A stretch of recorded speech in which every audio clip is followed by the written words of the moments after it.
Let me bring in two colleagues now from the Parliamentary Press Gallery to talk about some of the big stories of the day. Tonda MacCharles is parliamentary reporter with the Toronto Star, and Bob Fife is the parliamentary bureau chief for the Globe and Mail. Good to see you both. Thank you. Thanks for being here. So let's talk about the Premier's meeting today. They came out with their 4 demands. The 2 big ones: more money from the federal government for healthcare funding, and as well the fiscal stabilization program. Revisit that, provide more money for provinces that had a big economic downturn in their provinces and need help from the federal government. And I guess let me start there, Tonda. I mean, what do you make of these demands from Justin Trudeau, and how does he respond? More money, more money, more money. Those are the demands, really, aren't they? What they said today was not that much different than what they demanded in July of the federal government. They want a much greater increase, almost a doubling of the yearly grant to provinces, the yearly transfer for health care. I found, though, that today they kind of focused their priorities a bit more, and in giving that sort of unanimous support to Alberta and Saskatchewan for changes to the fiscal stabilization funding, I thought that packed more of a punch. You know, they pared down their list of demands today, and they also clearly I think signaled that, you know, they also want a flexible pharmacare. Whatever Trudeau's prepared to do on pharmacare, they all back flexibility in it. In other words, Quebec wants to opt out. They all say that's okay, let Quebec opt out, but they do think healthcare is a big priority. Yeah, and for other premiers, Brian Pallister notably said, you know, we can't even get the funding formula right for the healthcare we have now, so let's maybe don't move so quickly on a national pharmacare. What kind of clout do they have? This is a prime minister now facing outside forces in Parliament, and now the premiers banding together. They appear to want to be this unit with the 4 priorities.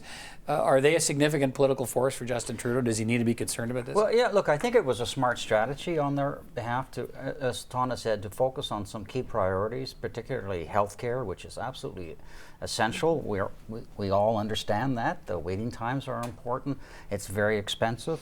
So it puts a real force on the government, the federal government, to do something about that. And then on the whole idea of fiscal stabilization, which is really equalization. How do you help provinces that are in serious financial situation, like Alberta and Saskatchewan? Newfoundland is facing a similar situation. Mm-hmm. So they know there's a regional problem now. They know there's a problem with alienation. And so I think that's one of the issues that they're going to have to try to address. How they're going to do that in the budget, I don't know, because they've got so many priorities. Well, I was going to say, I mean, they're expecting a meeting with Justin Trudeau in the new year. At that meeting, do we hear Justin Trudeau say, look, okay, the health escalator goes from 3% to 5.2, just like you asked. I mean, I don't think that's going to happen. But the issue is, I think in some of those issues, they have to deal, they should try to deal, particularly with Alberta, Saskatchewan, and Newfoundland, which are, because of the downturn in the oil, their economies are really on the skids, and they can use some extra money. So maybe that's a way to help with regional alienation. Mm-hmm. And I guess part of the challenge for Justin Trudeau, Tonda, is to, okay, what can he say yes to? Having said, I'm listening, I want to help with your regional concerns, I want to deal with the unity questions and alienation. Here they come with a list, say, well, here you go, do this. They made it easy for him. They actually did make it easy for him in this regard, that you had BC and Ontario, 2 of the most populous provinces, weighing in on the side of those resource-based provinces that are experiencing this trouble and supporting their bid for more money. That gives Trudeau somewhat of a runway to answer that demand, right? Whatever channel, whatever way he wants, whatever formula, be it equalization, be it fiscal stabilization, whatever program they want to use, they almost have permission now from the rest of the Federation to actually address those issues. I also thought it was really interesting that Premier Ford turned aside the question on Bill 21 that was obviously going to open up some divisions in the room between Manitoba, Quebec, and maybe other provinces, and that all of the premiers didn't actually jump at that bait and just shut it down right there.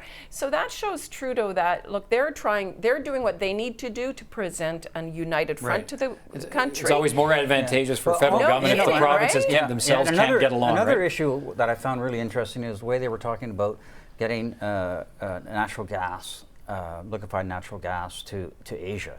There was a consensus in that room that is not only a way to help the economies in Alberta and Saskatchewan and British Columbia, but also as a way to offset the concerns about climate change. Because if you can help India and Japan and China have cleaner, rather than burning coal, and their people aren't suffering so much, you can get climate change offsets that you should be able to use. And I thought that was a pretty well, I good. think that can support the idea, but it's not a given that we would get those offsets. China and India, if they were going to take coal emissions out of their own roster, they would claim the credit for that, right? I don't think Canada can count on getting that. But they can't, but they could claim it themselves. Yes. Right, but we see, but to that point, I mean, we've seen a very fractious country over the whole issue of energy development and exports and divisions, and you're suggesting, Bob, that maybe we're seeing some meeting of minds here on what is possible. You know, what energy projects might be possible. This might be a lot easier sell to have liquefied natural gas going to India and China, for example, so they're not burning coal. That we can say, you know, we are helping deal in a very significant way with climate change. At the same time, you know, we're selling our natural resources and putting money in people's pockets. There's a big natural gas pipeline project on the go in Quebec too, right? So while Quebec has opposed a west-east pipeline to transport heavy oil from Alberta, you know, they're interested in developing gas resources in their own provinces. So there's that. The other thing I thought was interesting in that communique from the premiers today, and that Trudeau could act on. I saw that they opened a door for him. They showed a united front on basically saying any project within provincial jurisdiction shouldn't also be subject to a mandatory federal environmental assessment. So basically they're saying you need to tweak that, what Jason Kenney calls the No More Pipelines bill, but it's actually a much broader bill that deals with how we conduct impact assessments, environmental impact assessments at the federal level. And all the provinces were agreed on that. And I thought, okay, well, look, they're basically opening a door and asking Justin Trudeau to push on it, right? Let me ask you about the speech from the throne. I'm not sure how much we'll hear about provincial demands in the speech from the throne. What are your expectations, Bob? Well, I think it's going to be a reiteration of the Liberal Party's election campaign platform. We always overblow throne speeches because they're really just nice words about all the things that they promised to do. With not thin on detail. Thin on details, and you know, and there is no. I mean, there's no possibility this government is going to be defeated on its throne speech. Not a chance. So they are free to. I think they'll mention farmer care, even though that may be far off, a lot farther off in the distance. But they'll mention it because the NDP want that. They'll mention something for all of the parties. Like, are the Conservatives going to complain about a middle class tax cut? I don't think so. Right. Now, the Conservatives will probably vote against the throne speech, but the other parties won't. Much of it, I think, will be aspirational, directional, talk about collaboration and cooperation, a lot of that. So tone really, almost more than substance. Right, but what I would really look toward for indication of what this government plans to actually do is the mandate letters for the ministers, which we haven't seen yet. Right. Those are marching orders. And the last time around, when Justin Trudeau was in a new government and first swore in his cabinet and they released those, they were very detailed action plans, very detailed requirements, instructions to his minister. Here's what I want you to achieve. And so that's where I think we should all be looking to see what actually is Justin Trudeau going to do in this government. And they're due out probably any day now.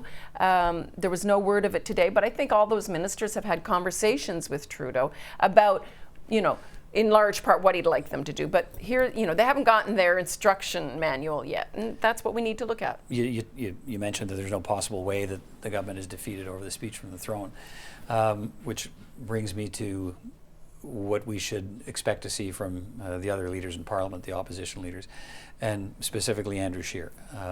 We've seen him attacked from inside his own party.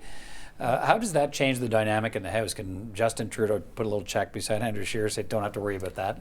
Yeah, he doesn't have to worry about Andrew Scheer as much, for sure, because Andrew Scheer's got to worry about all the people behind him who are sticking the knives into him. And he is in a very difficult situation, and I think he will come out very forcefully in the House of Commons and try to come out like, I'm a tough guy, and But we all know that the clock is probably ticking on his political life as the leader of the Conservative Party. If we think there's a certain longevity to this minority parliament, maybe a couple of years, most people are saying, what's the rush to get Andrew Scheer out before the convention in April? Because it's prolonging the inevitable in the minds of some Conservatives. And moreover, the convention in April is a vote to trigger another, like a leadership review convention.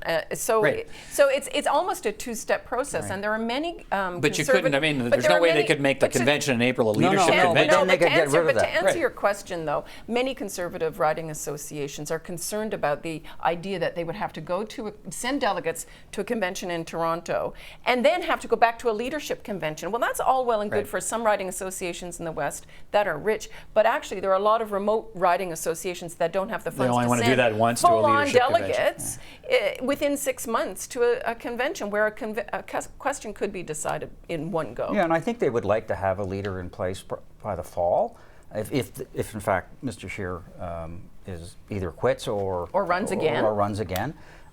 Because look, the Liberals are crafty, and if the numbers are high and they have the right moment, they'll trigger their own defeat. You're so cynical. I've been watching the Liberal Party for 40 years. Yeah. All right, so you think Mr. Scheer makes it to the convention? I don't.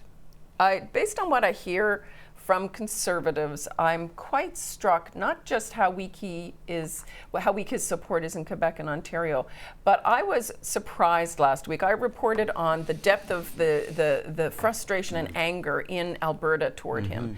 And it surprised me the extent to which people there want to see him go and don't believe he can win the election again. He got 69% of the votes in Alberta. He spoke there last week. And Friday night, and he did not wow that crowd. He didn't own the room. He never owns a room. They saw that as Brad Wall speaks earlier, and they're on their feet clapping, even though they said the same thing. Right. But he's not a good speaker, and I think he's a nice guy, but I think he comes across, I think he's a weak leader, and I think people sense that. I think, look, he may be able to show unity among his caucus in the next few weeks. He may be able to even marshal some support within his caucus to let him get to April and let the party membership decide, thinking that maybe he can, run the tab on the leadership delegates. But I don't sense that there is enthusiasm for him to stick around from Conservatives. Well, and I think at some point, if that's where it's headed, right, caucus members start hearing from their own constituents going... They're hearing from people who donate to them. Right. And that's where he's in trouble. And watch over the next couple, well, particularly in the January, or we just watch, you'll see how the caucus starts, the leaks will start coming, which I will gladly accept, and then there'll be people coming out that will contradict them, and it just begins the whole process. Yeah. Right. You'll see a clear indication. End of January, the public reports on political financing come out. We'll see how well the Conservatives are doing right now in the aftermath of the election under Andrew Scheer. If there's money behind him, maybe he lasts. If not, and we're already the volume of donations may be up, but if they're not making good money, we are already hearing from Conservatives that the donations aren't as good. And it's not that the party will be in trouble, because they've already set aside money to run a second campaign within 18 months. They've got a fund set aside. They're ready to go. But it speaks more to the confidence in his leadership. All right. Thank you both. Thank you. Thanks.